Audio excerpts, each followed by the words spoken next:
Sure am. Let's do it. All right. Thank you for joining us, everybody. This is, I think, episode 4 of Cheine On. I'm Chris Hine.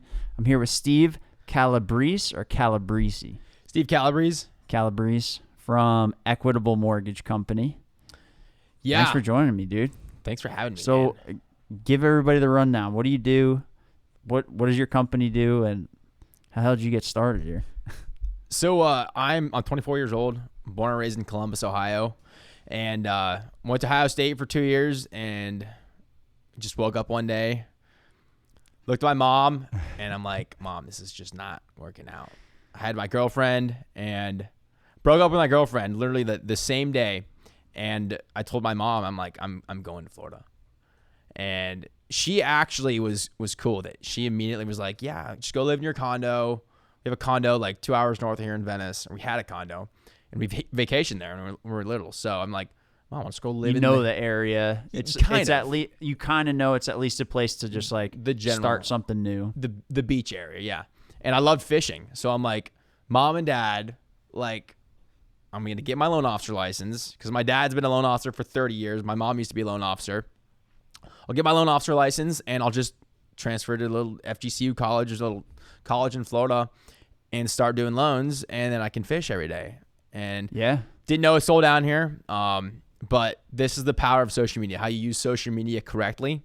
So I DM'd the FGCU Spearfishing Club, and I was looking at their Instagram page, and they're like underwater, free diving, scuba diving, and doing all this wild Florida shit. Yeah. So I sent them a DM, and I'm like, man, I just moved down here. I need a place to live. I like hunting. I like fishing. Like, I don't know what the spearfishing thing is, but looks like you throw spears at fish or something. And so I sent them a DM, no response for like a month, and they finally respond and like, yeah, man, you gotta hit this guy up, Wesley, on Instagram. Here's his Instagram profile. Send him a DM. They just kicked the roommate out. So I hit up Wesley and Mikey, and they're these like world class free divers. Okay. Like Wesley has the world grouper or world record black grouper for free diving. So he is it's like a 110-pound grouper. How do you get that thing out of the water, dude? We'll get into this later, but dude, he shot it like out of Fort Myers. They were on this like 3-day commercial trip, so they were shooting fish to sell them, and they found that there were all these grouper were spawning on this wreck, and it's pretty rare to find like this many big fish, big grouper on this wreck. So they did a couple dives, and they ended up shooting like 3 or 4 of them, and one of them was a world record. And he still got the world record black grouper free diving out of Naples, Florida. Damn. So have you like spearfished before that? Did you know anything about this, or you just saw some stuff on Instagram and you're like, dude, this shit looks cool, I want to do this? So there's obviously with social media you can learn anything on YouTube in 5 minutes. But I'd never seen it before. I was big into bow hunting and fishing from Ohio, but I didn't know what a spear gun was. And so I DM'd them, no response, and then Wesley responds like a month later. He's like, yeah, man, we just kicked out a roommate, moving with us. And so I move in like a few weeks after I moved to Florida and was just living 2 hours north and I'd commute here every to school. So I just showed up one day in San Carlos Park with my truck packed full of my life, and I knock on the door, and this little girl opens the door, and it was Mikey's girlfriend. And Mikey and Wes were out on this fishing trip. They were like in Louisiana or something. They go up to Louisiana to commercial spearfish for like 2 weeks a year. And she's like, who are you? And I'm like, who are you? I'm like, I live here. She's like, I live here. So I got along great with Mary. Welcome. And they had a bunch of like turtles and extravagant creatures, sea creatures. And I moved in with the spearfishing club. And next thing you know, I had a ton of friends, and it was like a little fraternity. It was like frats aren't huge, sororities aren't huge at FGCU, but spearfishing club was literally like it was a frat, like dude. co-ed frat. when I was there, I think I know who you're talking about. I think I know who Wesley is. Yeah. I've definitely met him before, maybe at some parties or something like that. But he might actually worked for Enterprise for a Dude, he little bit. did. Enterprise. Okay. Yeah. So I think my wife was his like manager at some point. Dude, that's hilarious. I think so. He's like, he left on bad terms. did he? Yeah. Oh, I don't know. He thinks it's hilarious. She's not there anymore, so I don't think she cares. But yeah, dude, those guys were like a little frat from what I remember. They were doing some pretty cool shit though. Like, isn't there a spot that you go? There's like a radio, like a giant radio tower. Dude, the frying like, pan tower. Yeah, it's like 40 miles offshore. 40 miles off the coast of North Carolina, South Carolina. There's this old decommissioned tower in the middle of the ocean, and I don't know what they used to use it for. I think they used to use it for like military, like aircraft training exercise or something. Okay.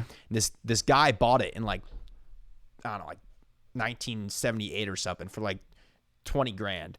And it's this giant tower in the middle of the ocean, and the reef under there is amazing. There's a bunch of fish, exotic like fish under there. And the diving used to be able to rent out the tower for like a weekend or a week. You could like shoot clay pigeons off of it and just like camp in this tower. It was literally like something out of like World War II or something. It's like almost like an Airbnb just out. Dude, they used to Airbnb it out, and I've looked it up like 10 times, and they don't Airbnb it out anymore because spearfishing used to be a very like, it wasn't a very mainstream sport at all. In the last like 5 or 6 years, it's become very like, it's all over. Social media makes everything blow up. Yeah, it's cool, it's flashy, so yeah. It's kind of gotten like blown out of proportion, and then people are probably trying to destroy it or something. And do something stupid.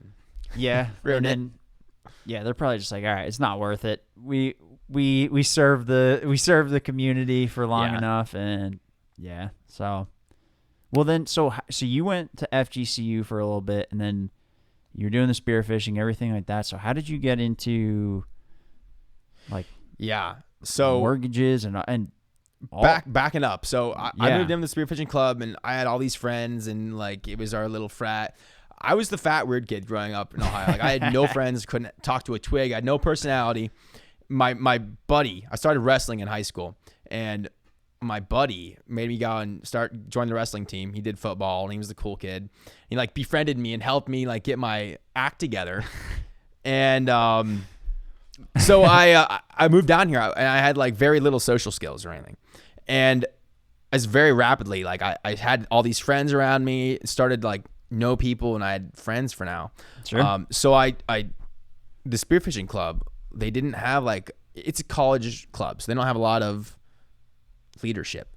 So I was starting to do mortgage lending, and I wasn't like brand new to society. Like I had a couple years of college experience at Ohio State. So like I was trying to become a normal human being now, but I wasn't, dude. I was just like the secluded kid from high school. Yeah. Then you go to college and you change. Yeah.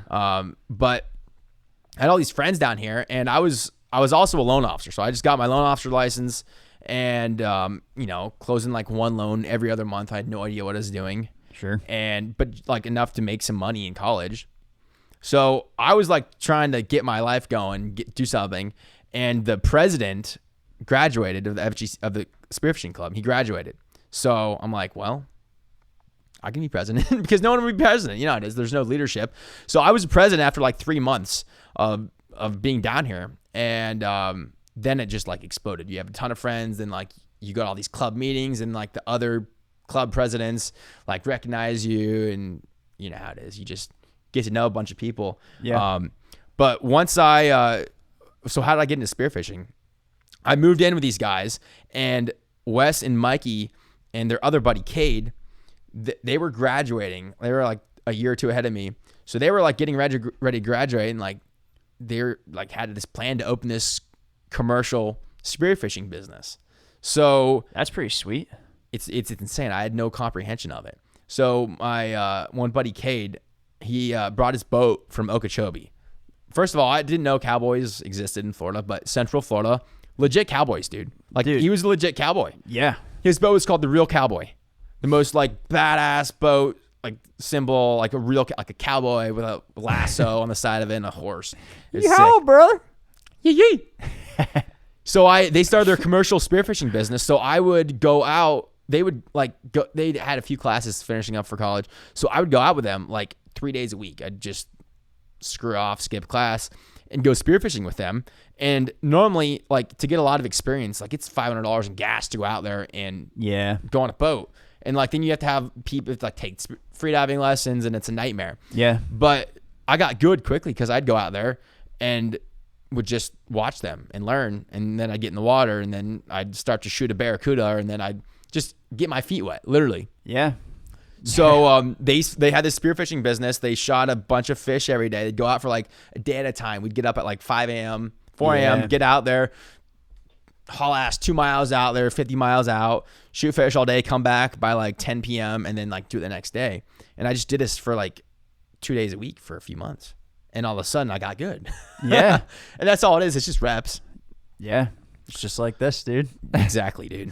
Like anything in life. It's nothing more than reps. I'm just doing this 2 days a week and just fucking boom, boom, boom. You just get better. And it just takes time. But like, so you went out there, you started doing this, you started going through, like, how did you get from there to starting this company? Like, where did that transition happen? Yeah. Like, how'd that opportunity come up? So I was down here for like, I was at Ohio State for 2 years. I was down at FGCU for a year and a half.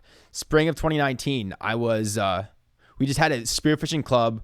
It was a frat pretty much. So we had a rager at this house out in the country where I lived at. We had like 4 acres out in the middle of nowhere. And we had like a bounce slide, and we had like a fraternity and a sorority, like co-sponsor or whatever. And like 100 people there. Had people on our roof and everything. Like, it was a daytime rager. Shit. And everyone survived. In the morning, we got up, and it, like, you're supposed to do like club activities for the school or whatnot, and like community activities. This wasn't a community activity. This was just like a fun activity. We went paintballing. The spearfishing club went paintballing. I think we went with like one other club too. So there's like 30 kids there, and at a paintball park. And if you've ever played paintball, you have like 10 people on one side, 10 people on one side, and then there's a bunch of cover and tires and like barricades in the middle. They blow the whistle, and then you haul ass to cover in the middle. So we made a couple rounds, played paintball, blah, blah. Mid-morning rolls around, and they blew the whistle, hauled ass to cover in the middle, and I just went just smack, face down, face planted on the dirt. I'm like, what just happened? And I look up, and this freshman girl had shot me in the back of the head with her paintball gun. Friendly fire. It was an accident. But like right in the soft spot of your head, like right in that little dimple spot, where your skull doesn't protect your brain, this paintball hit me from like 2 feet away. And I thought nothing of it. I'm like, thanks. Yeah, thanks man. for shooting me in the head. Yeah. Appreciate it. And so didn't think anything of it. I was at a networking event like 3 days later. This happened on a Sunday. Wednesday, I was at a networking event, and my buddy, he's like, Steve, it's like 5 o'clock. And you're like fucked up. Like, we're drinking alcohol, and like I'm like, no, I'm drinking water. Like, I'm fine. Like, you're slurring your speech. There's something wrong with you here. So whoa. I'm like, this is just not normal. Like, I'm just gonna go home. So I get in my car. I was driving like a $1,800 car that I somehow found on the side of the road, and just like piece of crap. They barely even worked. And I got in my car, I was driving home, and I'm like, maybe I'll just stop at Publix and get some olives. I don't know why, but you know how there's an olive bar at Publix? Yeah. I never got olives. I'm like, I'm going to get some olives at the Publix bar. And the Publix olive bar. So I got some olives, and I got to the checkout, and I tried saying to the lady, where do I weigh these at? Because I didn't know like how much these cost. I'm like, do I have to weigh these or something? And I go, and I look around like, so I knew someone really wasn't right at this point. Like, I knew I was just something wasn't right. So I put the olives down. I literally just ran out. I hauled ass out to my car and started driving. And I'm like, this is just really weird. So I started to lose sight in my left side of my body. My like arm went numb. Like, I took a Snapchat of myself, and my left side of my face was like all like droopy. And like, I was starting to like black out at this point, like phased in and out of consciousness. So I pulled over to the gas station. I called my buddy. I'm like, Chris, I've been shot by a paintball gun. Where's the hospital? And it was every third word. And of course, all he heard was, I've been shot. Where's the hospital? So he's like, Steve, I'll come get you. Like, where are you at? Like, I'm like, Chris, I'm dying. Like, I'm time It's been nice knowing you. So I just looked up the hospital. I thought it was over, dude. So I looked up the hospital. I finally just Googled it. I'm like, well, this is what a normal person would do. They would just Google it rather than call someone. So I looked it up, and I went to Health Park in Fort Myers, like 20 minutes away. I got there, and I thought it wasn't going to make it. Like, I remember everything, like from start to finish, every single second, full memory of it, which I have a terrible memory. But get there, park, and I like waddle inside, and I'm like, I think I'm having a stroke. And they like rush me back there and everything, and they put me in stroke alert, and it was a bad concussion. It was just like they didn't even call it a severe concussion. It was like a mild concussion or something. And I was there for 3 days. Initially, holy shit. 3 days. I was like in and out of consciousness. My mom came down. My grandpa was vacationing down here at our condo. So like my friends came over and everything. Like I was in the hospital. And I remember just laying back there, and I would be able to talk a little bit, and then I would phase off and like completely just like blank out. Yeah. And they said it was just a concussion. I'm like, I don't know a lot about health, but I know that this is not normal. That doesn't seem like a regular concussion. Did anything ever come of it, or they were just like, hey, it's a regular concussion? And then I was in the hospital in Fort Myers for a week. They let me out, and then my mom, I was staying with my mom. Like I was like 30% better, dude. I could walk and everything, but I was just so not right at all. And my mom took me to another hospital in Naples. I was there for a day. But they're like, yeah, like the other hospital didn't screw you over. Like you're probably not going to die, but like you're going to be like this. And we don't know how long you're going to be like this for. Whoa. So were you still like, your speech was still slurred? But I wasn't like blacking out. I could walk, and I was full consciousness. That would have been sweet if you had one of those things where you got shot in the back of the head and then you could speak like Chinese or Spanish or something like that. That would have been fucking awesome. Like, yeah, it would have, dude. Or like have an amazing memory, or like have some superpower. But no, I was scared shitless. How many? I've won every jelly bean counting contest since that day. There's 3,698 jelly beans in that jar. A superpower would be nice, but I was terrified. You just lost your speech. I legit thought like, and this is what health is, and this is exactly like the pandemic and everything. They just don't. We don't know a lot of things. Like the human body, like we do a lot of studies and everything, but there's some things where you just don't know what's going to happen. Yeah, and I don't know how many times they study people getting shot in like the brain stem with a paintball gun. Or like a bullet will pass through a 50 caliber. I was watching a World War II documentary. A guy got shot in the head by a 50 caliber. Went through his brain and he was fine. Like what? By a 50 cal? 50 caliber. I'm like, this is not true. This is fake news. But dude, there's just wild medical stories out there. And they didn't know they didn't tell me I was gonna get my speech back. They're like, you may have to you may be like this. Whoa. Forever. What was that like? Dude, I was scared shitless. I've always been very, very faithful, and obviously it was like a changing point in my life where I'm like, I'm gonna have to get my shit together more. And I've always had my act together pretty well. But dude, it was terrifying. So I got out, and I just over a few weeks, like I was by week 3 or 4, I was like 80%, 85%. Like got your my speech mom back went home. Yeah, like I was fully functional and everything. Like I think I went on a cruise a few weeks after that. Probably shouldn't have, but it was like a wake up point where I'm like I thought I was doing right. I thought I was like serving God and doing His will, but like it was just a wake up call. It's like, idiot, slow down, or I'm gonna kill you. Yeah, get your act together. Yeah, it's just one of those moments. Yeah. But anyways, after that, so then what was the clicking point, and then what happened after that? So I was closing a couple loans like every few months. Like I knew the potential. Like I saw the loan officers. Like I'm very like when I get into something, I get into something. Yeah. And I was looking around, like talking to these loan officers all over the country, and they're making like a couple $500,000, and they're like a couple years in. I'm like, you can make this kind of money? Wow. And they dropped out of college. It's just like anything self-employed. I mean, I'm not self-employed. I'm a W-2 officer of Equitable, but we'll get into that later. But you can make a lot of money in it. And I'm like, this is cool. Like this is so not, college is so not me. Like I hated every minute of it.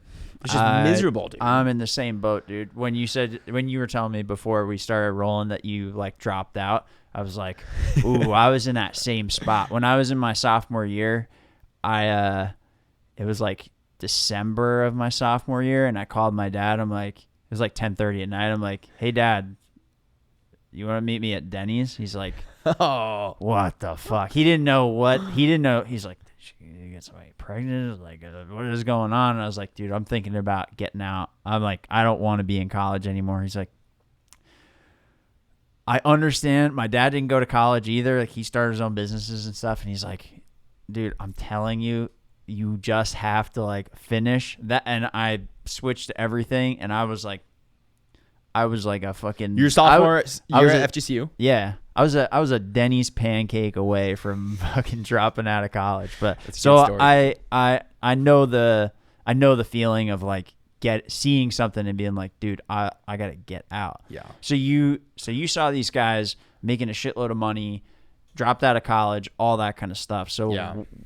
What happened next? So I want to drop out for a few months. I was really thinking about it, like fall, winter of 2018. I'm like talking to my dad. And my dad dropped out of college and worked at a bank, then opened his own mortgage company, and it worked out for him. So I'm like, my dad's like, you either got to stop playing around or you need to get your shit together more and you got to go close some loans. I'm like, well, thanks, Dad. Like, yeah. Now I really don't know what to do. Yeah.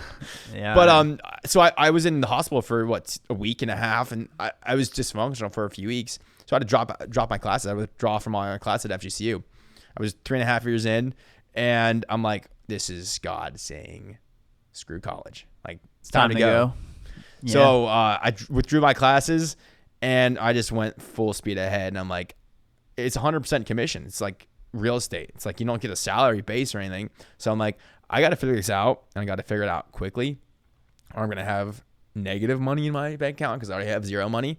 And yeah, dude, I'm like, I got to get my shit together here and go. And you know how it is. When you're first starting out a business, you don't know any of the things of like how to set your structure, your daily schedule, or like how to have a conversation with someone. But I was going to these networking events for like a year and a half or so while I was in college trying to get these loans going. And so I already had a base, and like I knew where to start, and I was big on like Gary Vee and YouTube and social media. And I started building my brand when I moved to Florida. I was the last person to have a social media in high school because I was a fat, weird kid with no friends. And my buddy literally made me a Snapchat, made me an Instagram, made me a Facebook, and is like, Steve, you're doing social media because you need it. And I'm like, okay. Yeah. And I didn't know what to put. I was terrified of seeing myself on social media. Like, I never took like any selfie videos of me, or like it was all like group pictures or whatever. Yeah. And you know how it is. People don't post themselves at all.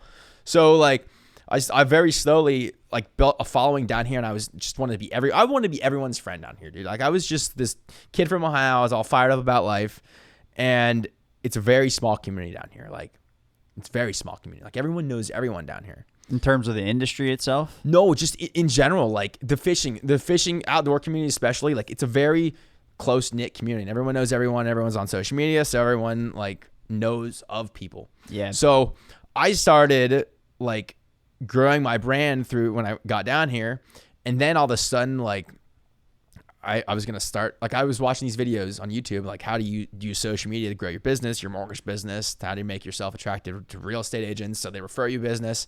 And was it a lot of people just talking really fast? Like, let me tell you about what's going on. What you need to do first is to start by taking this picture, and then you're going to size this thing, and then you're going to get in touch with these 5 people, and then you're going to build your brand through this. And then also, I have this master course that you're going to pay me $1,200 to do.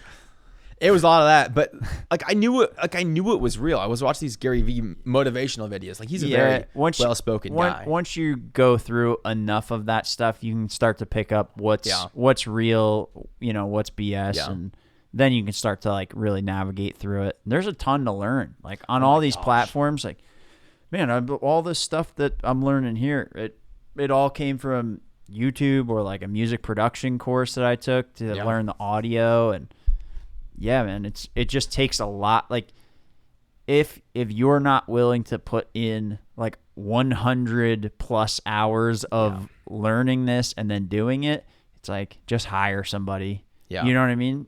Otherwise, you're not going to find the answers that in much less time than that.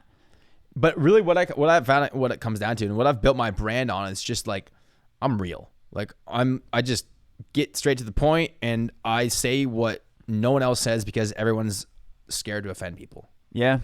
And like Gary Vee is the only guy that talks about this to all these real estate coaches and all these social media influencers. No one talks about this, but like social media, people don't post on social media. Like all you have to do is make a video, build a brand, and like create some distribution behind the video, some content, and post it. All you have to do is make a video and about a subject, talk, and you can get in front of 10,000 people, dude. Yeah. I mean, I have a couple thousand followers on Instagram. Like I post that and 1,000 people see it instantly. Yeah. And like I knew that was the potentiality was there, but I was so uncomfortable with seeing myself on video. Real uncomfortable to start. So how did you get over that stuff? Because that's a huge part of doing this, of building a business, like even being in sales. Like I think a lot of salespeople miss that aspect because it's kind of embarrassing. You don't want to like show off. Like, how did you get past that?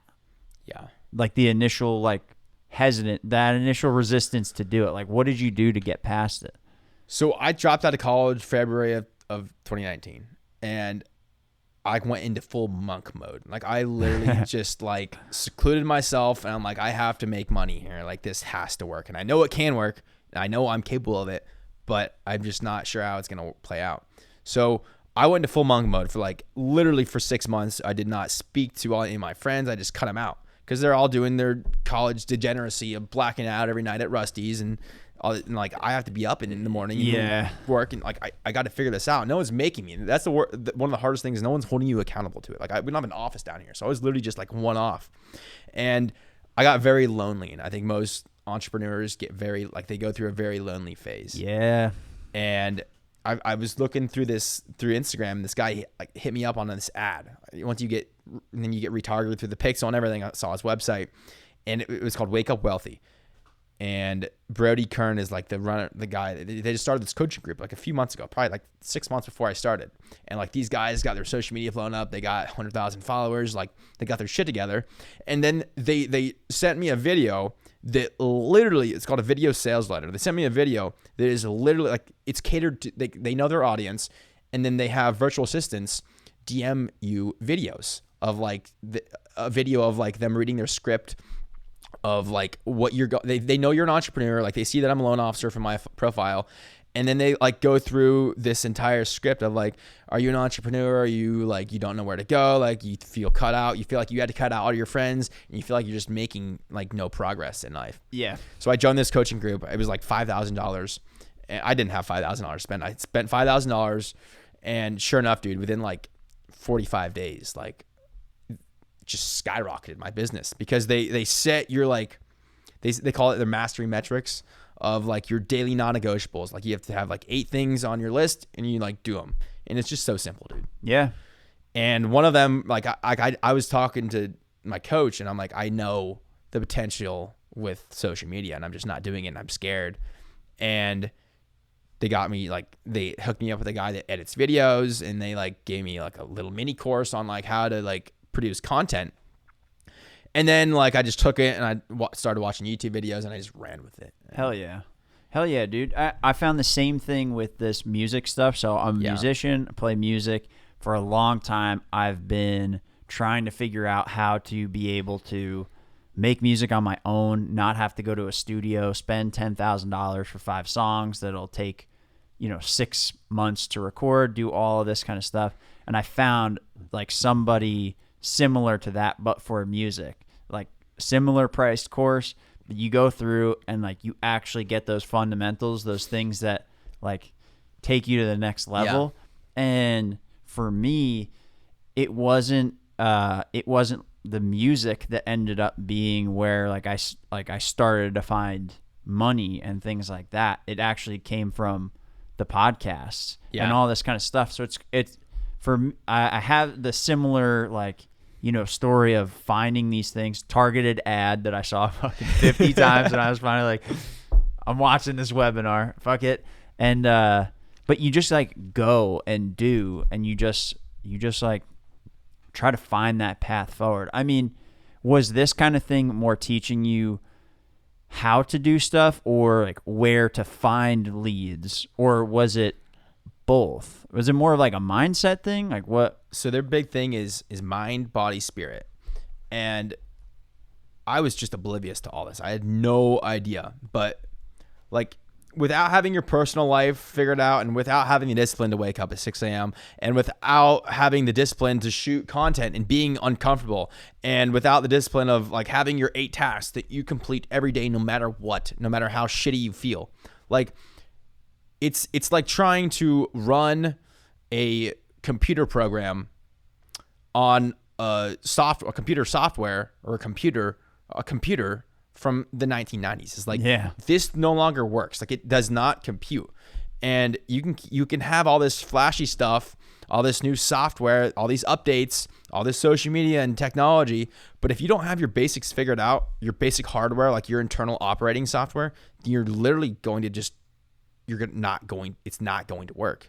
And that's exactly what like, once I got that and I clicked, I'm like, no, like, you can't go to the gym like 1 or 2 days a week, or if you don't feel like it, like, you just like sleep in. Like, no, you do this every day. Like, this is a very disciplined, there's a reason why most entrepreneurs fail. It's like, you have to do this, and you have to like be mean about it. You have to be ruthlessly aggressive. Yeah.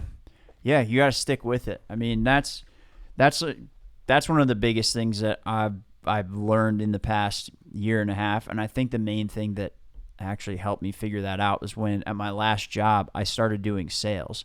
So, I was in like the customer success team. So Enterprise? No, this was a maintenance tracking company for aviation. So it was like a software company. So, I was kind of always teetering on the fence of like, hey, I know the product, I know these customers, I go talk to them, all that stuff, and I kind of help people with sales. And then the entire sales team, aside from one person, got fired. So one day, like my brother was my boss, and he comes in and he's like, hey, so there's nobody selling on the West Coast.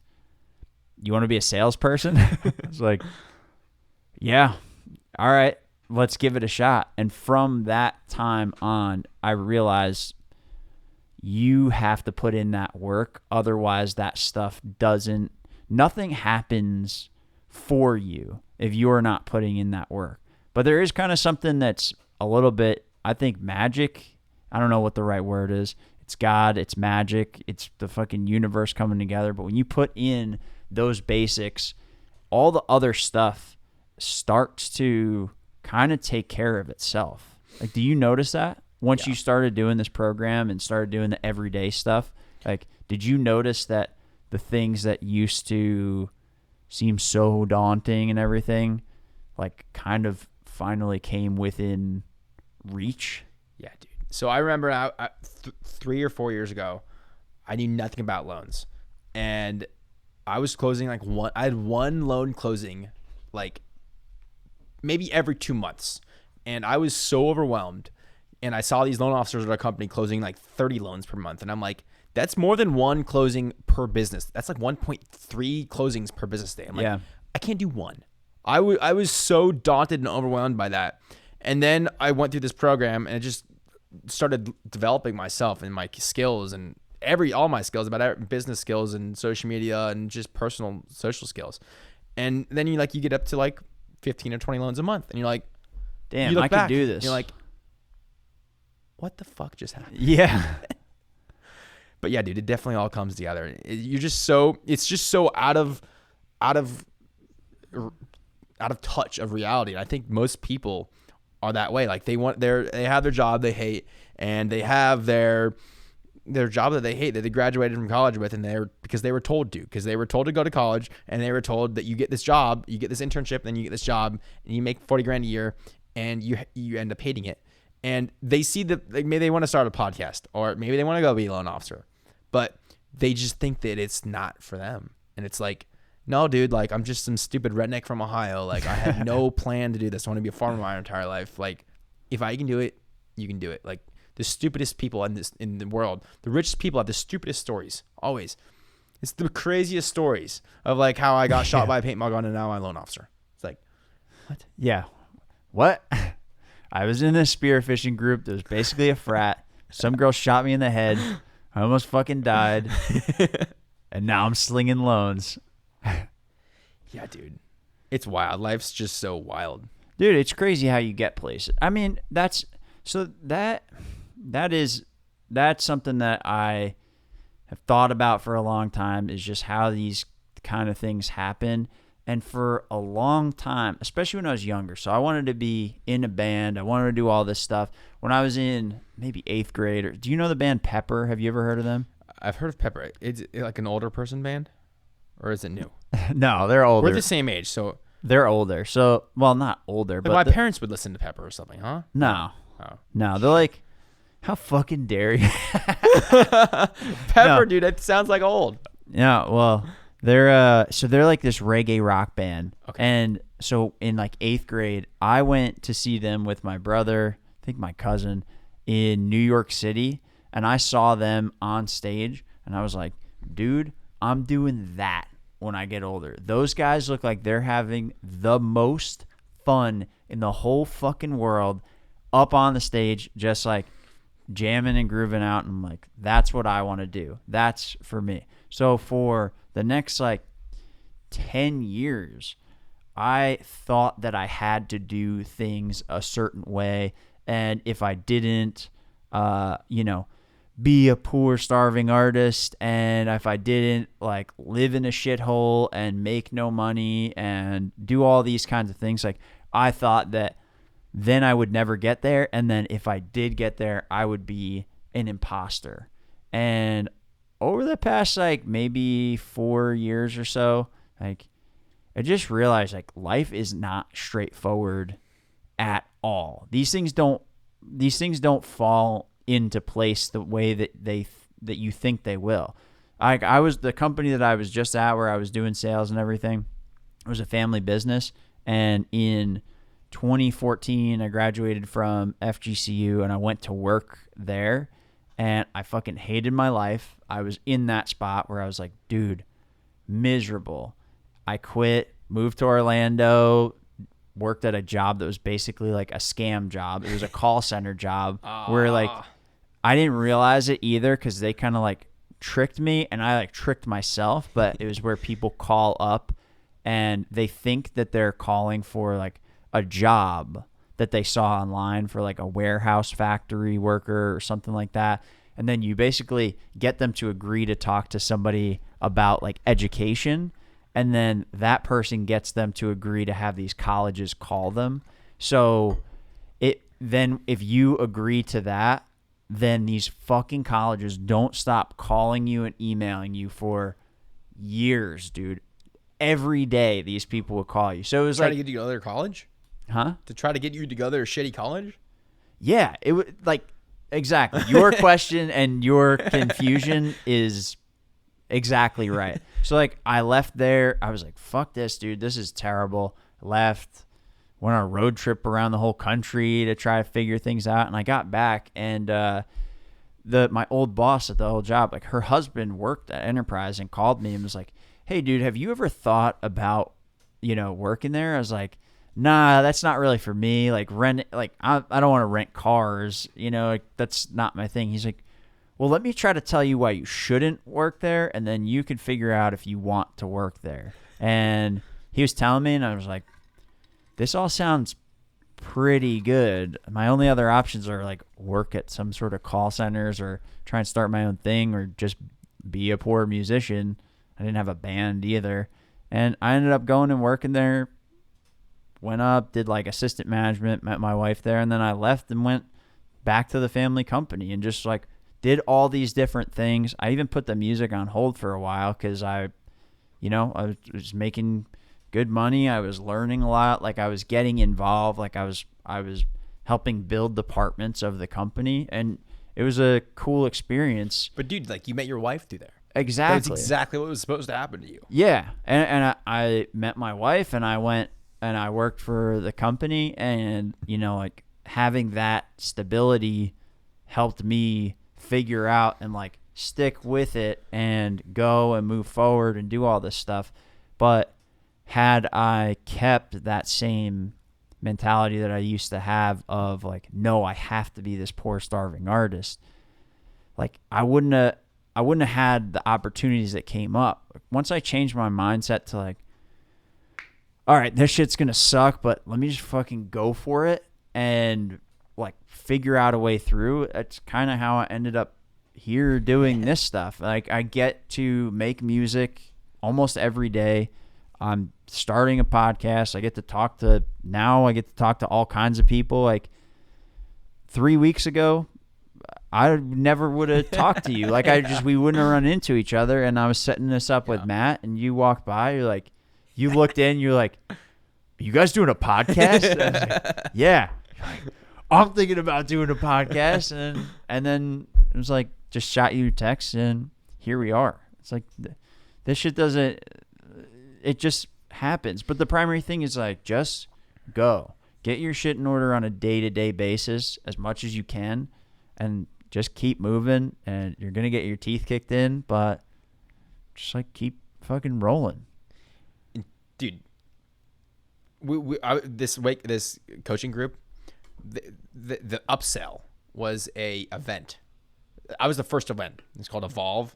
So they right in the middle of the pandemic, not in the beginning, the first week before shutdown, the first weekend. Yep. So they fly out to Idaho, and then it's like one of those events where you like sleep in the cabin, you get no sleep, you get no food. They like break you down. They like literally like buds training or literally something. like buds, dude. They give you like they started out by putting us in a room, turning off the lights, blindfolded us, and got boxing gloves and beat the fuck out of us. Like, it was just shit like that. What the fuck? And they made us like chop firewood for like 10 hours. It was just insane shit. And it was literally like the one takeaway from this entire event was like the chopping wood was the analogy of you get up every day and you chop some fucking wood. Yeah. Doesn't matter how you feel.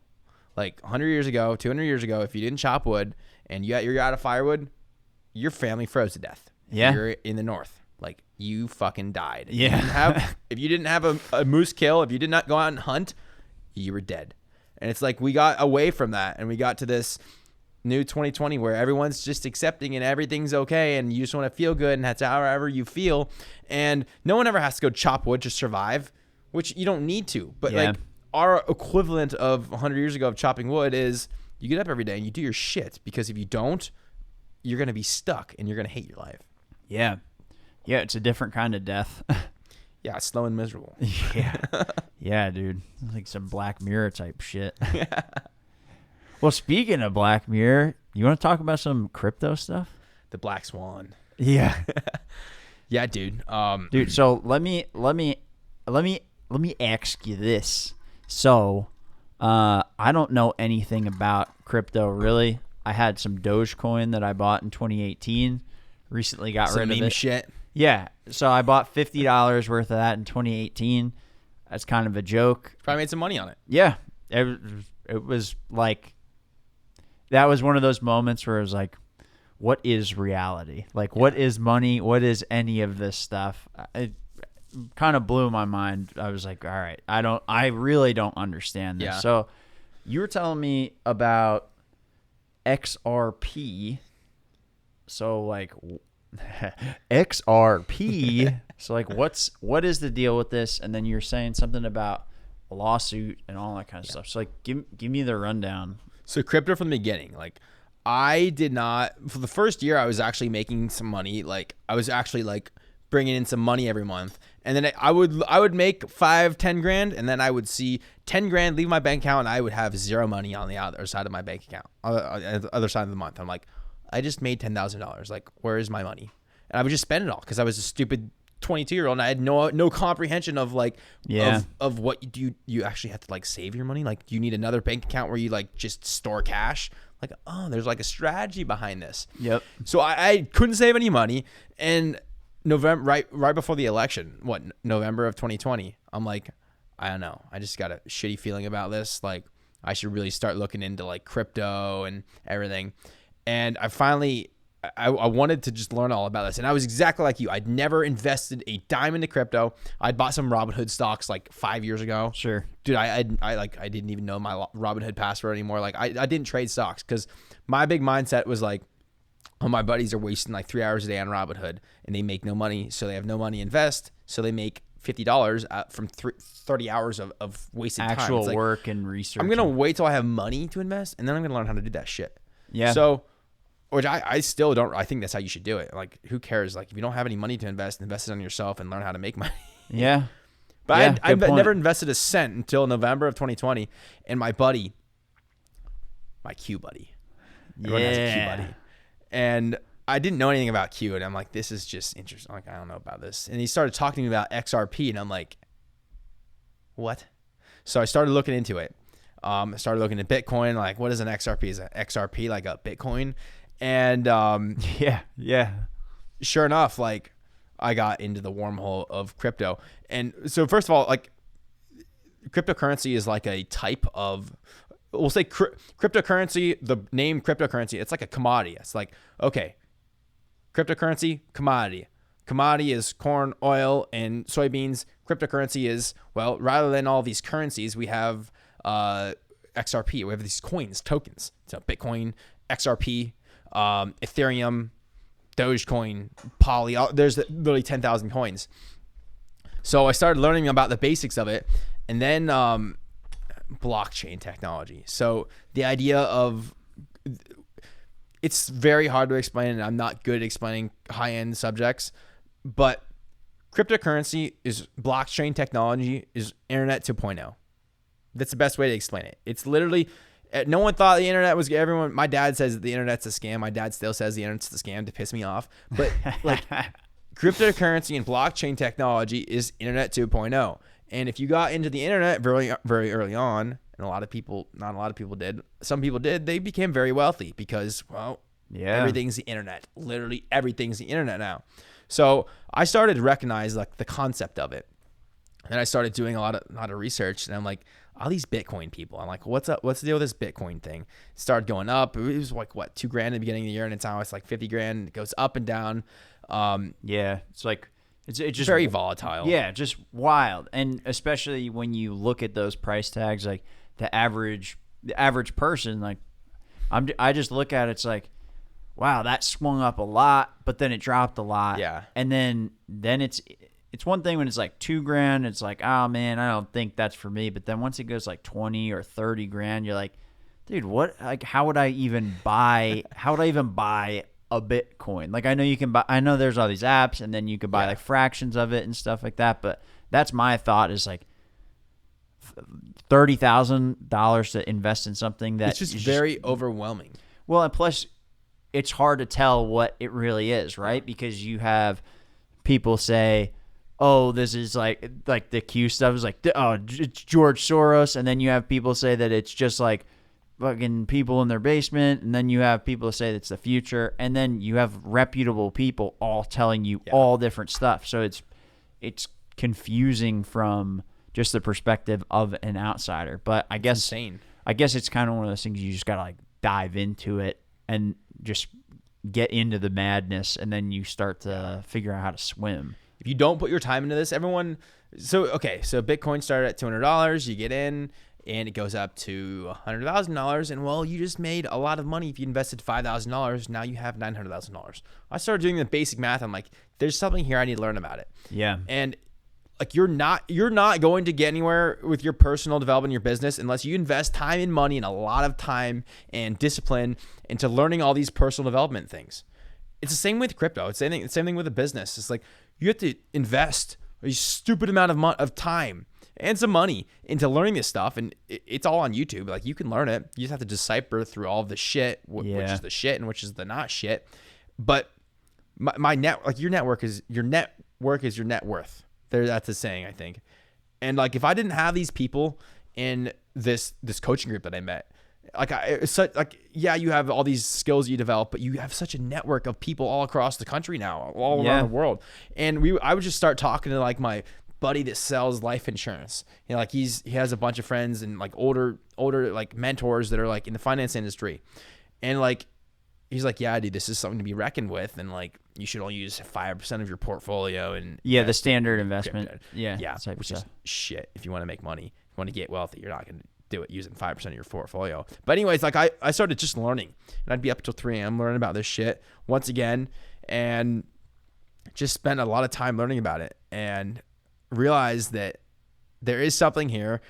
First of all, there's Bitcoin, and then there's altcoins. So Bitcoin was the first cryptocurrency, and you have every other cryptocurrency and coin and token that's after Bitcoin. So they're considered an altcoin, an alternate coin. Okay. And these Bitcoin maximalists, the Bitcoin maxis, they're called. They think that Bitcoin is this somehow. Well, Bitcoin is the first mover. It's the first product. It's the first cryptocurrency. And in this world, you are rewarded heavily for being a first mover. Like if you are the first cryptocurrency, like you will probably go up for a while. Yeah. Maybe forever. I don't know. But I started looking into this, and Bitcoin is an antiquated, old, dirty, expensive. It's an iPhone 4. It's literally an iPhone 4. It's like there's iPhone 4s out there, and then there's iPhone 12s. It's like, so it's like the same. So the difference between I'm just making this up, but like, so the difference between something like XRP or one of these altcoins might be that like it's the same basic concept of the blockchain technology with an open ledger, all that type of stuff, but it just like it works better, or it's like more intuitive. It's just newer technology. Bitcoin was invented 6, 7, 10 years ago. I don't even know when, but it's newer technology. And like it's not like every cell phone created in 2020 was not the same. Like you have this gold iPhone 12 that is a lot better than this shitty track phone. And there's a lot of shitty phones out there, but like there's some good Androids and iPhones, and like they will be the ones that actually have use. And there's all these coins. You can make a cryptocurrency. I can make a cryptocurrency. Like, of course it would take some research, but there's no barrier of entry to make a coin or a token or get on the blockchain, because it's an open ledger and anyone can do it. So you have all these shit coins that just exist for no reason, like Dogecoin. It's a meme coin. There is zero utility behind it. There's no use for it. Yeah. It's a meme, and what's his face? Elon Musk pumps it up, and he says shit on Twitter, so people like it, and it goes up. Those cryptocurrencies, well, right now, there's no regulation in the U.S. There is no regulation for cryptocurrency. Like, we don't know if it's a security. We don't know if it's we don't know how to classify it. And of course, the government moves so slowly and sucks at everything that we don't have, like, they aren't just going to come out with an answer 5 years ago like they should have. It's 2021, and they still don't have an answer. So I guess we'll get to XRP now. So the SEC came out and said XRP, Ripple. So Ripple Industries or Ripple Technology is a technology company, and they tokenized a coin. And the SEC came out and said XRP, we don't like you. You're a security. You're not a cryptocurrency. You're a security. And like, you start looking at this lawsuit. I don't look at the lawsuit. I look at YouTube videos, and I read people, and I'm in group chats, and I'm in Discord chats, and like you'll have a lawyer break down this lawsuit, a part of this lawsuit, and it's like there's literally nothing here. It's like Ethereum, Bitcoin, it's all the same. Like, it's the same concept. So they singled out XRP, and they started to sue them. So the SEC is trying to make this particular coin a security instead of a kind of a free, I'll call it just quotes, open market like cryptocurrency, but they're not pursuing this same thing for others. Is part of that too because it's maybe like an easy target because it's an actual company that tokenized it, and it's not just like an individual who kind of unleashed it. So like they kind of have like a actual target to go after. Yeah. So like, for example, there's no way Bitcoin's a security because there's literally like nothing behind Bitcoin. It's just this technology. So real quick, just so I understand, because I don't understand this. So what would be the difference between a security and a cryptocurrency, or at least in like the SEC's mind? What would the general differences be? Well, that's the thing.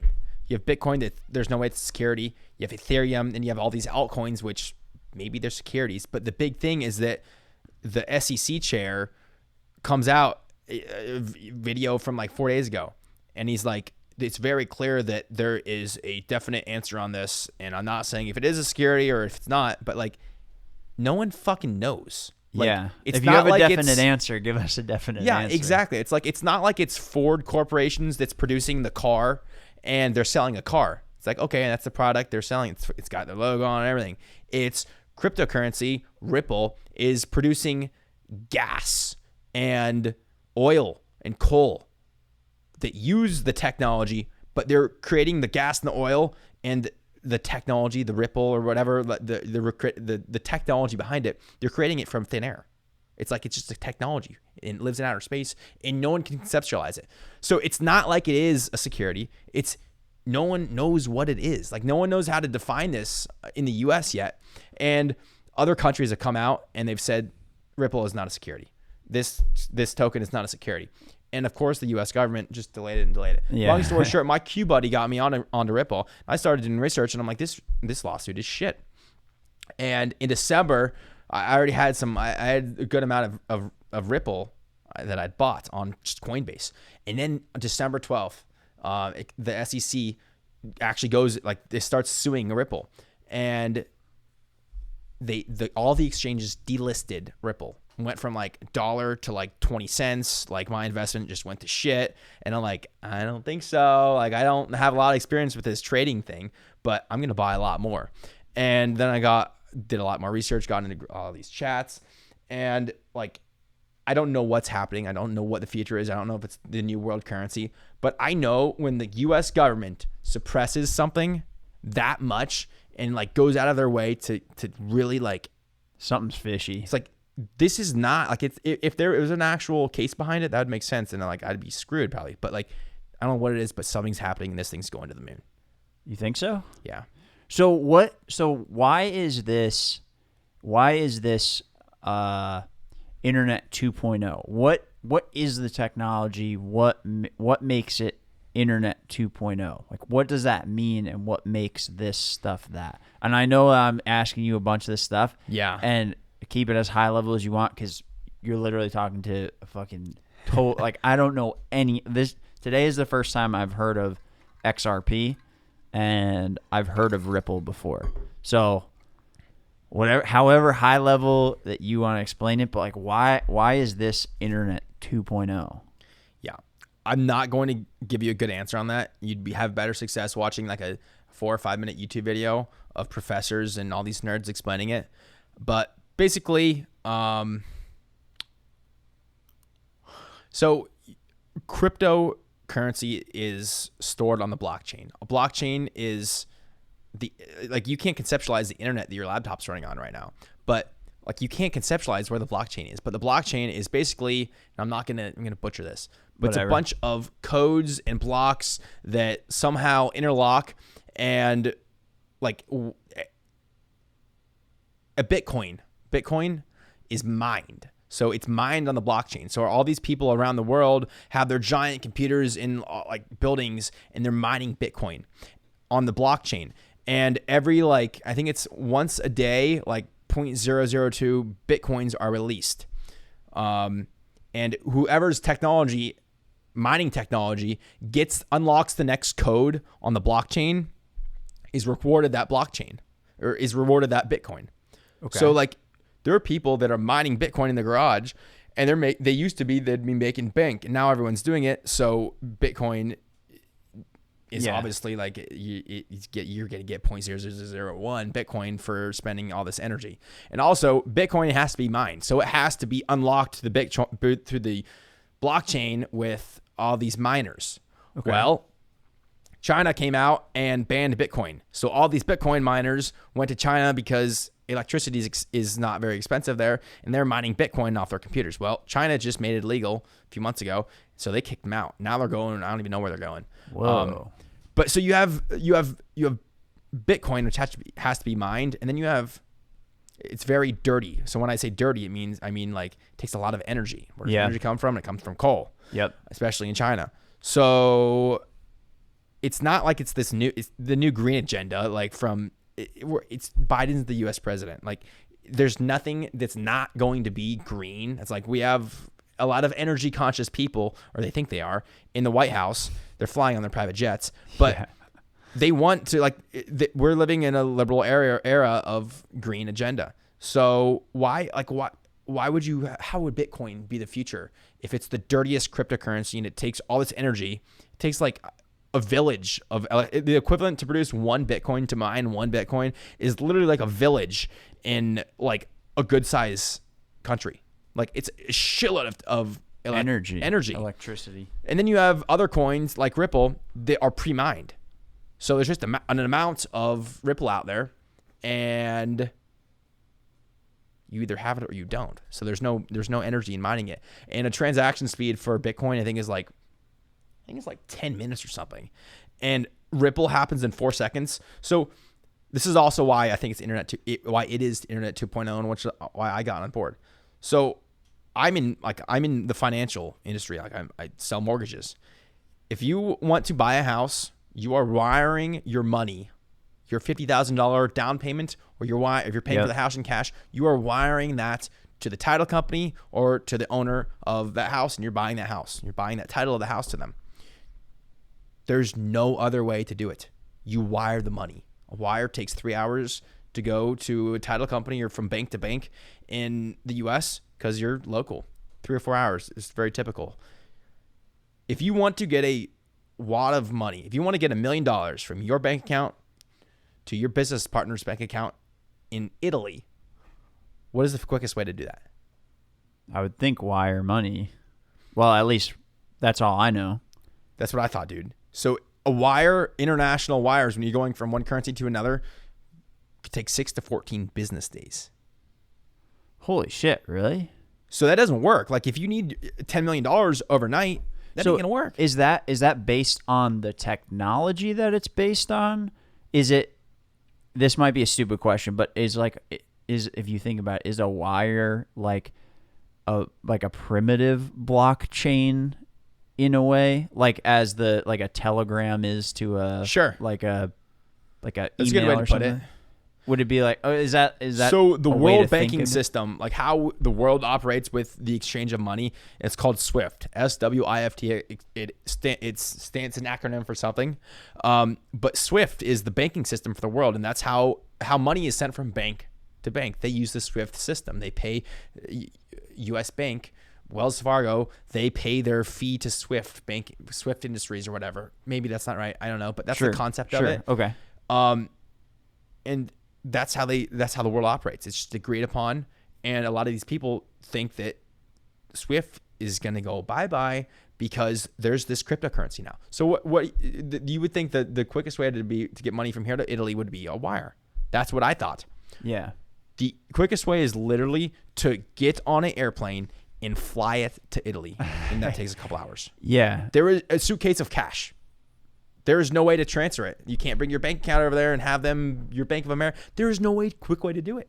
Yeah. That's insane. I'm like, what the fuck? How did I learn that, dude? That was insane. So, all right. So you've got, so you have this, you have the ability to wire it.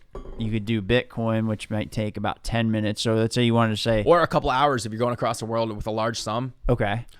And then so this with something like XRP, or maybe like a couple of these other that might be like equivalent to it, let's just say some of these newer ones, that type of transaction is minutes instead of hours or days. Ripple, every transaction happens in less than 4 seconds. So then if you've got something like that, okay, so I think I'm starting to put this together. So if you've got something where you have technology that can send money back and forth at such a high speed, now you've got like the SEC and these big groups that feel like they're losing kind of the grip on this transaction of money, so they want to get involved and kind of kibosh it. So, well, that's where it comes into play. It's like it's not like the people that run this world. And the people that run this world are not U.S. president. They're not presidents of other countries.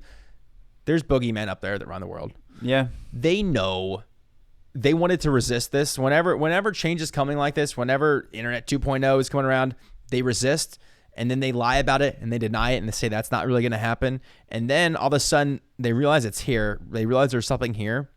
And what do? They sue them. They create lawsuits from nothing, and they delay until they can get their shit figured out and realize how they're going to make their money off this. So this lawsuit was nothing more than a delay. Really? And I'm not saying XRP and Ripple is the new world currency. I don't know what it is. But I know that what the scenario I just explained to you with the SWIFT banking system and how money is transferred and takes so long is going to be replaced by cryptocurrency in the next 2 years. It is going to be.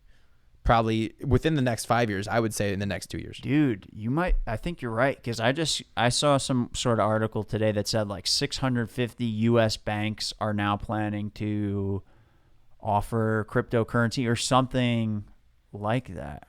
Interesting. Yeah. The internet, like of our parents' time, the internet came around, and now you have like my dad literally can't use a computer.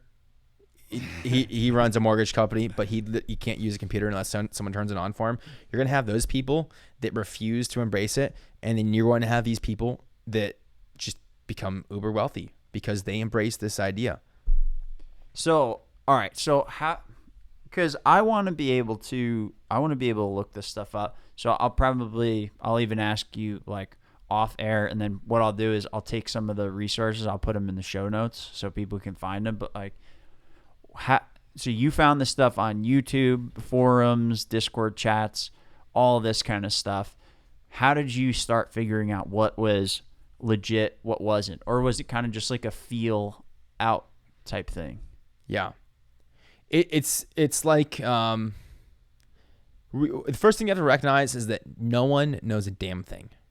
Yeah, that's like, that is the biggest thing that you're not I've behind. noticed. You're like, I just had this conversation with you and you listened to me, and now you're gonna do your own research. You're already ahead of 96% of the population in the world from our conversation because you know something now. Yeah, most people. I didn't have a dime invested into cryptocurrency 12 months ago.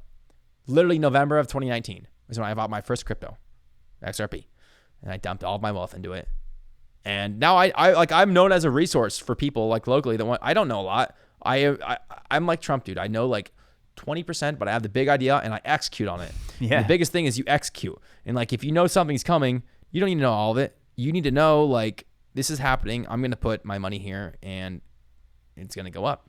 Yeah, and kind of see what happens. It's not, and you know, it's never a straight path to wherever you're going, but ships go like this as they make their way from one port to the next. So, dude, this is getting my fucking wheels spinning.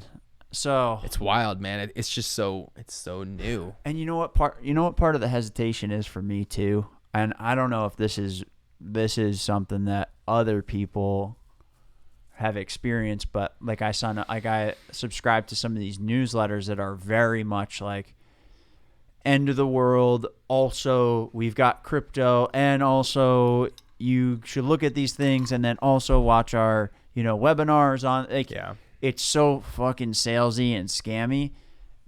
My thing is, I really try hard not to write people off or write things off, even when they are salesy or scammy, because I feel like sometimes that's my only way of knowing that even something is going on. Like this group sent me that email today to tell me that all these banks might do this. The other shit they've sent me is wild, dude. It's like, it's ridiculous. But that's like where I think a big part of my hesitation is to step into it is I just hear a lot of like crazy people talking about it. And I think something is there, and I want to learn about it, and I don't want to be behind on the future, but it's just getting past that. Like, are only crazy people involved in this? I mean, do you see some like whack jobs in crypto and stuff? Dude, I like pay to be like a part of it's almost like a coaching group. Like you pay your monthly fee or whatever, and like I'm in like 3 of them. And they tell you like what's going on. They like these cryptos, like if you put $100, like they tell you like you could lose all your money. These coins could go to zero, and my entire XRP investment could go to zero. It's not protected by anything. Yeah, the stock market could go to zero. What the amount of cash like 40% of all cash in circulation was printed in 2020. Dude, wild.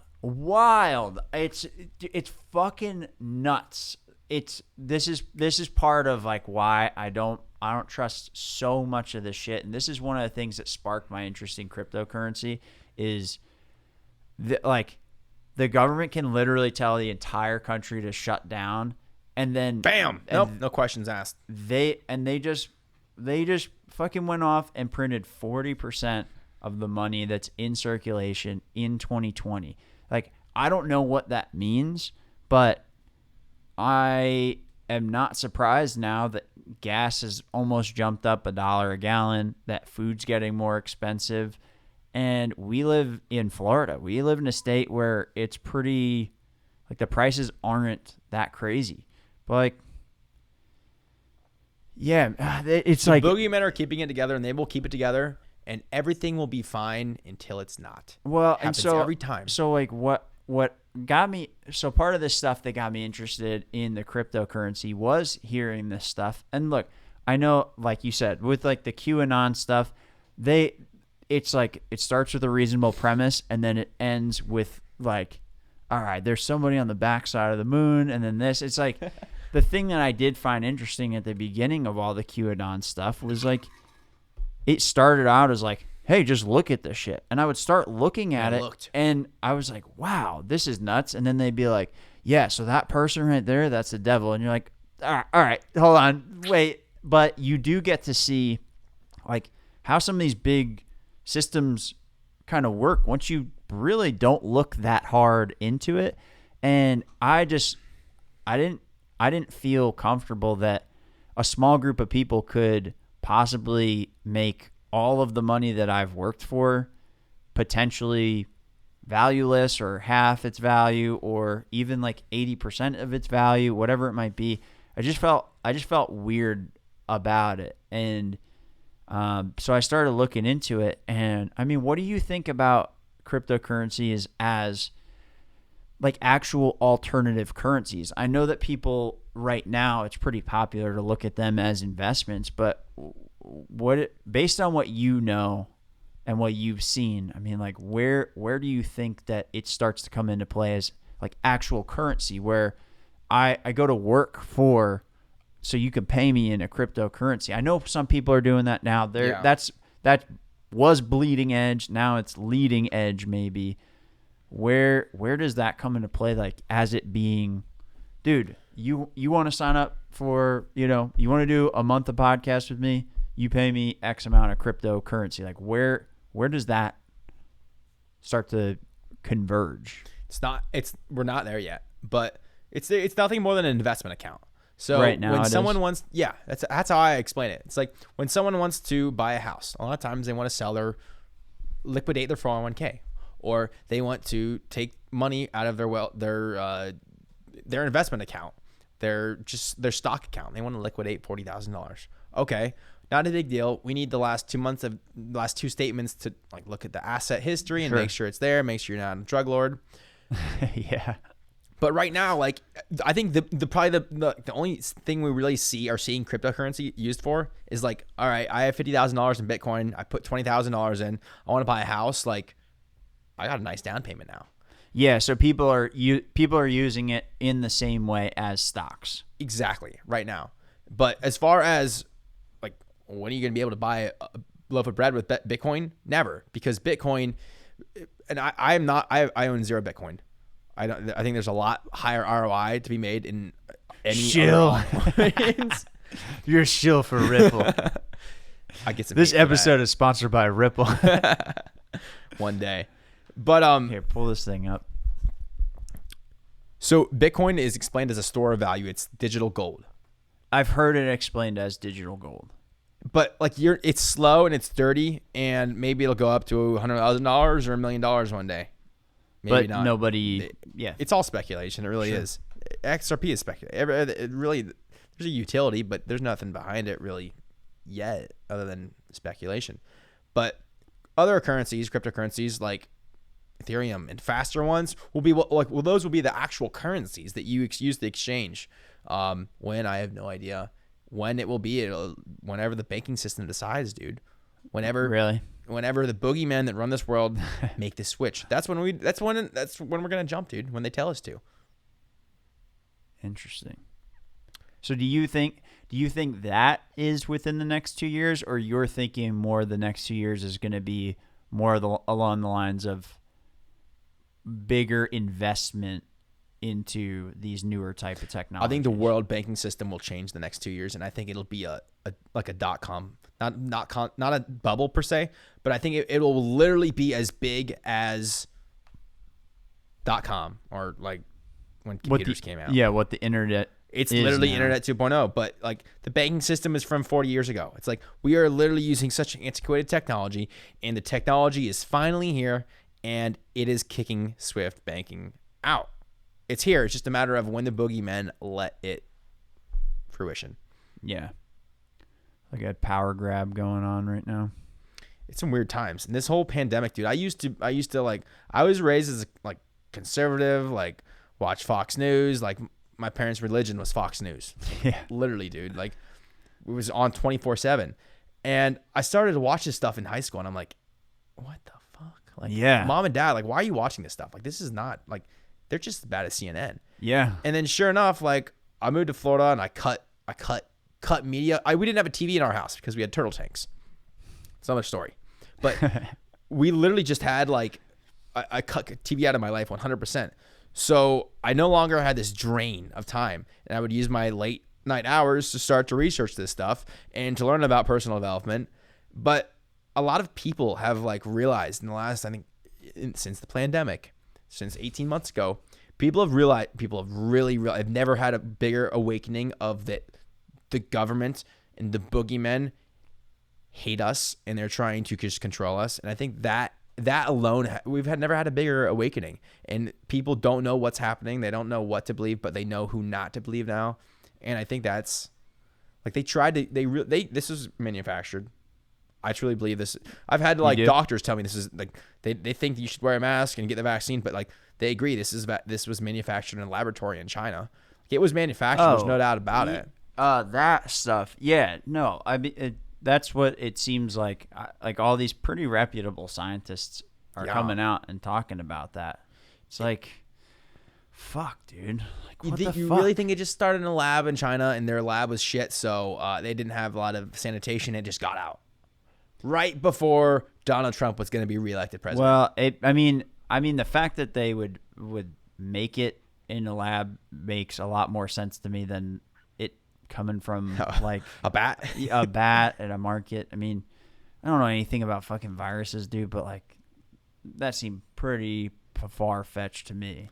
So I don't know. And it's like all of this stuff, all of this uncertainty that has come from all of this was a big spark for me to take a look at that. And like like, and the reason why I asked this question of like using it as a currency, the first time I've always thought of it as investments and all that kind of stuff, right? I know it's called cryptocurrency, but I never thought of it as something that you would actually trade and do all this. The first time I thought about it, I watched after John McAfee got killed. Dude, you don't fucking kill yourself if you have like a tattoo on you that says "I'm not going to kill myself." Like, that's fucking bullshit. But anyway. Like, I was watching some interviews that he was doing. He seems like a fucking nut job, but he was the first person that like said, it's stupid to think of it as an investment. It's a currency to get around the fiat currencies that are controlled by, like the world's governments and things like that. And that was the first time I was like, oh, that's interesting. That in itself is kind of like outside of SEC kind of regulations and things like that. And, that would be kind of like a decision that all of mankind or all of a specific country would kind of have to decide was what they were going to switch to. And, like, That would really be an interesting switch, you know? I wonder You know where I think the actual one of the first starts will come from? Universal Basic Income, UBI, is coming in the next 2 years. Universal Basic Income, how will it be distributed to every person and illegal immigrant in the U.S.? It'll be distributed via a cryptocurrency.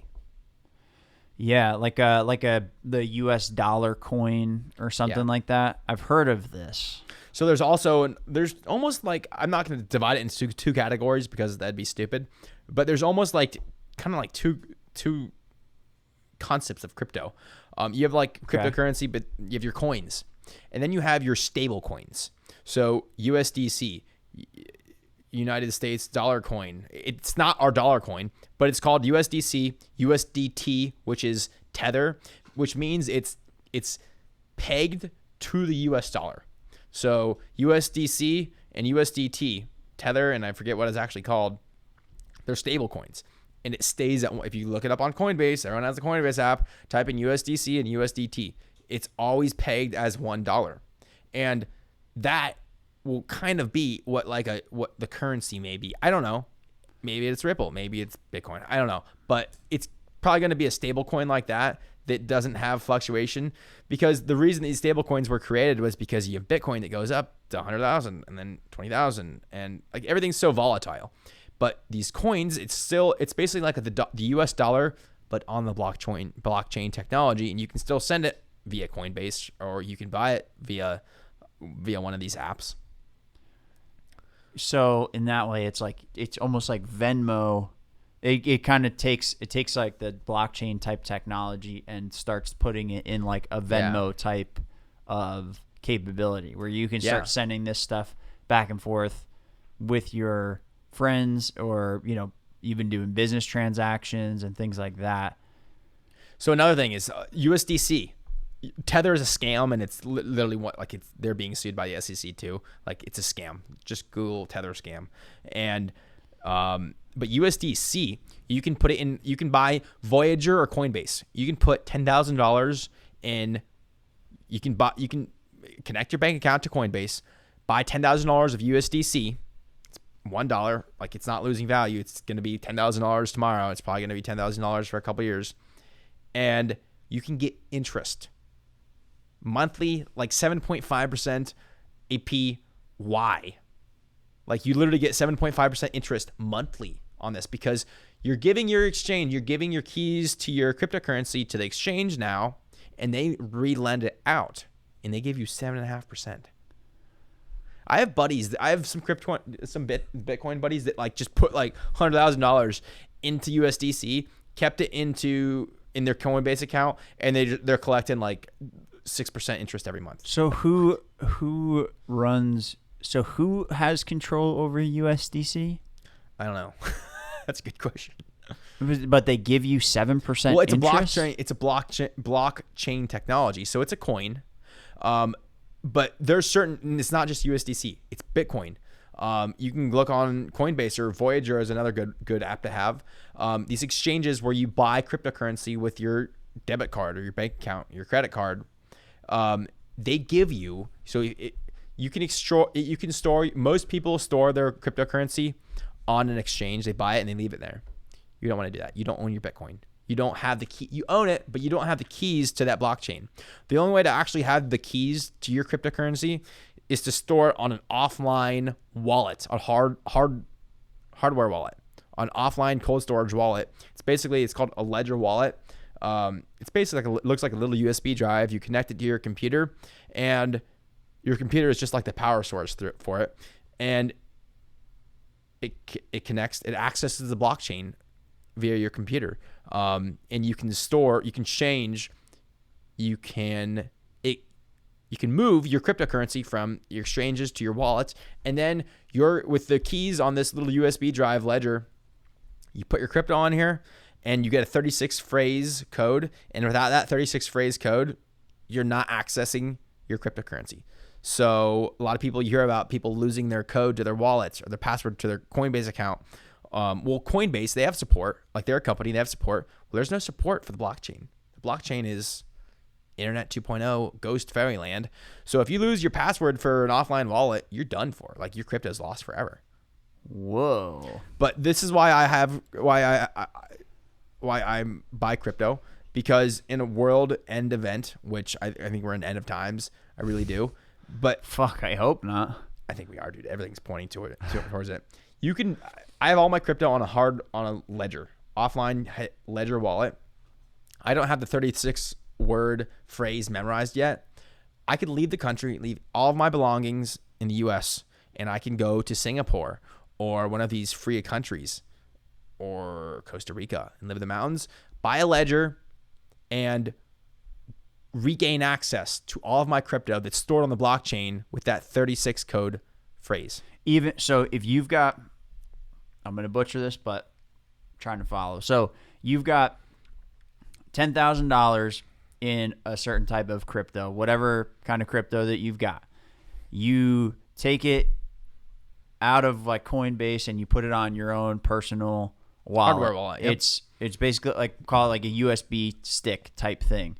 And to access that, you have a 36-word phrase to get access to it. Let's say, is it dependent on having that stick, that thing? Throw it away. You could throw it. So you're nothing. basically, all you're doing by putting it into that. Wait, so you wouldn't even necessarily need to do that then? As long as you get your crypto stored on the blockchain via your ledger, you're just using that ledger. It's not stored on the ledger. Okay, so you're it's accessing the blockchain through that ledger. So the technology of the ledger, so the technology of your wallet is basically replacing what a Coinbase would be doing for you, and it now gives, like, technologically, it gives a endpoint for that ledger to be recorded on here, and you have that 36 phrase key. You could take this, throw it out, it doesn't matter, but you need that phrase. So you go somewhere else, Costa Rica, wherever the fuck you go, and then you just get another wallet, you plug it in, you put that phrase back in. it up on that phrase, bam. So you put that phrase in, and then it unlocks, I'm making this up, I might be using the wrong term, but like unlocks that section of the blockchain, and now you have access once again. Basically. That's what people are talking about when they say, like, you could be somewhere, I could have a piece of paper on me, I could have it hidden somewhere, I can cross as many borders as I need to, I could fucking tattoo it to your thigh. They could fucking do a prostate exam to make sure I don't have any balloons up my ass or anything like that. And if I get that technology wherever I end up going, as long as I have that phrase, I have access to this currency. Yeah. So that said, right, let's say you get that currency, but you go somewhere that doesn't accept it.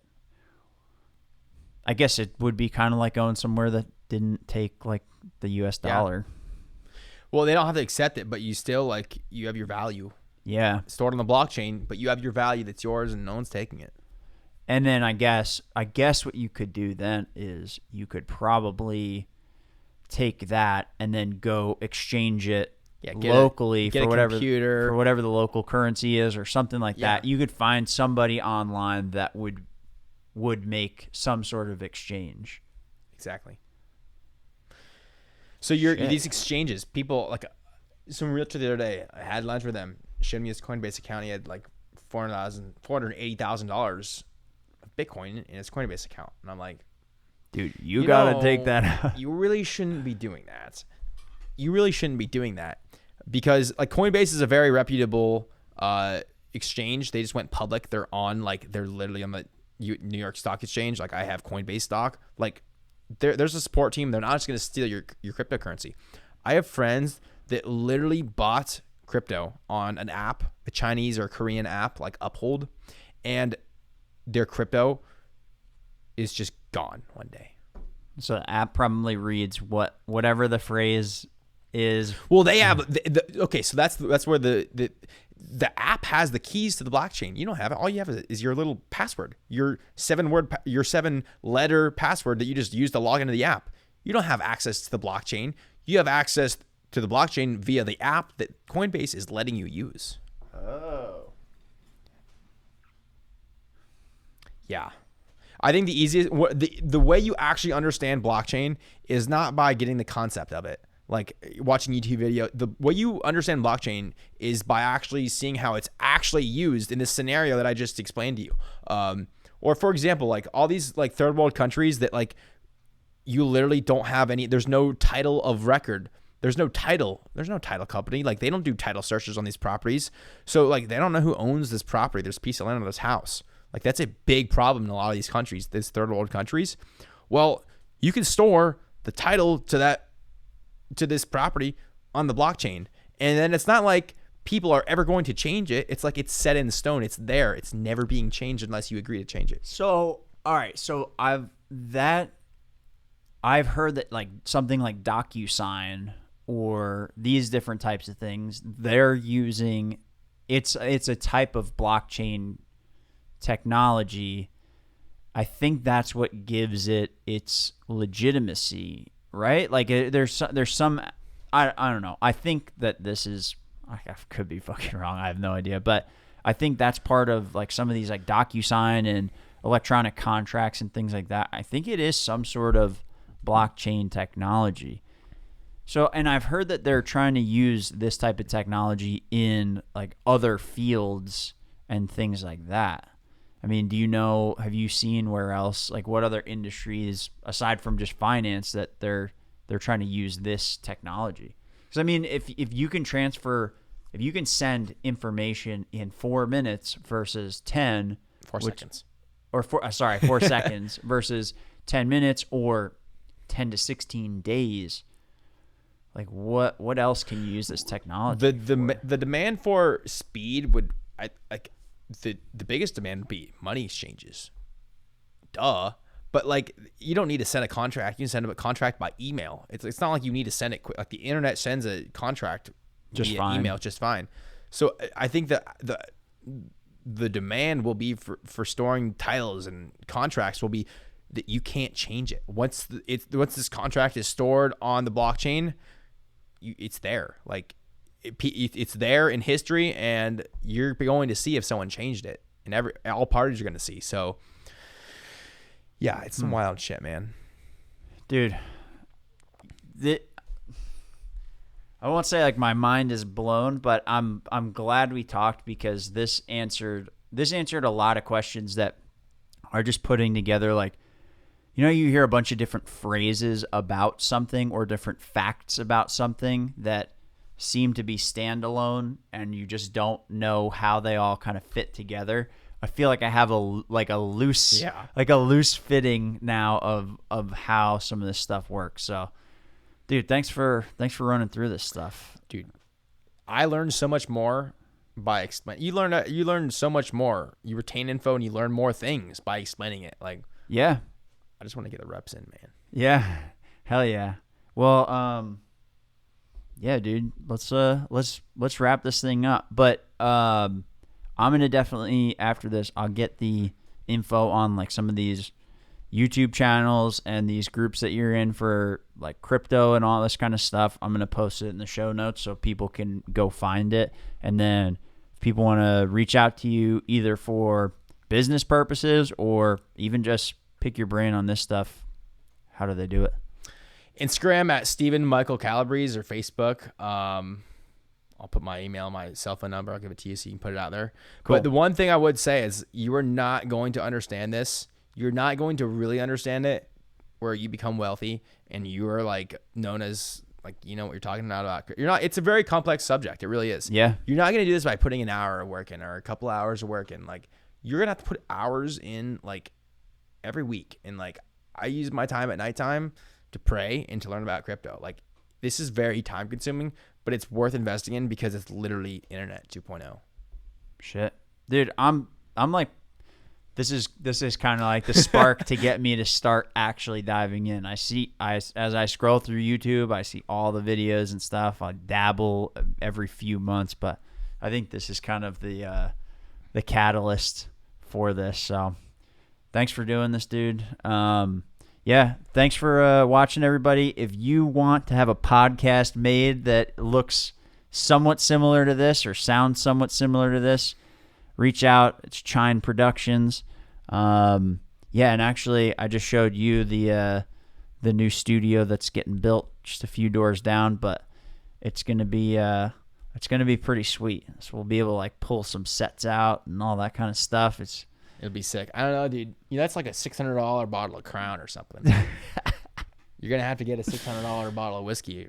I'm gonna get a used bottle and then I'll fill it up with syrup. Nobody will tell. We can just drink that and then just take that one.